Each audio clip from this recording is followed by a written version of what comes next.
నమస్తే అండి. నేనైతే ఈరోజు ఊరేళ్ళు పెట్టుకొని వచ్చి అరగంట అయిందంటే అరగంట నుంచి ఇగో స్నానం చేసేసి ఇప్పుడైతే చక్కగా రైస్ వండాను. రైస్ అయింది. ఇగో టమాటా రసం పెట్టాను. టమాటా రసం అంటే అదే పప్పుచారులాగే ఉంటుంది. మేమంటే ఖాళీగా ఉన్నప్పుడు ఏం చేయాలంటే కందిపప్పు వేపేసుకొని కందిపప్పు, శనగపప్పు, ధనియాలు, కొంచెం జీలకర్ర, మిరియాలు కలా వేపేసి చక్కగా మనం ఆ పొడి జాగ్రత్తగా ఇలా స్టోర్ చేసుకున్నాం అనుకో. ఇలా స్టోర్ చేసుకుంటే దాన్ని మనం 2 టమాటాలను కొద్దిగా చింతపండు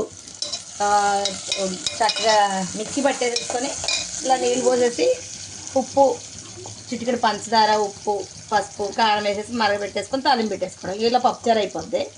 మనం ఊరిలో వచ్చామంటే చక్కగా తొందరగా చేసేసుకోవాలంటే అరగంటలో వంట అయిపోద్ది. ఈరోజు సోమవారం కాబట్టి నేను ఉప్మా తయారు చేస్తానండి.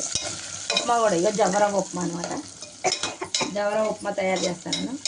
కరెక్ట్గా అరగంటలో అన్నీ మొత్తం అయిపోయినాయి అనమాట. మీరు ఉప్మా కూడా రెడీ అయిపోద్ది. మీరు కూడా ఇలాగే తయారు చేసుకోండి. ఊరిలో వచ్చిన తర్వాత హోటల్ నుంచి మాత్రం ఎట్టి పరిస్థితుల్లో ఏమీ తెచ్చుకోవద్దు. ఇలా తయారు చేసుకున్నారంటే తొందరలో క్షణాల్లో అయిపోద్ది వంట. క్షణాలలో వంట అయిపోద్ది అంతే.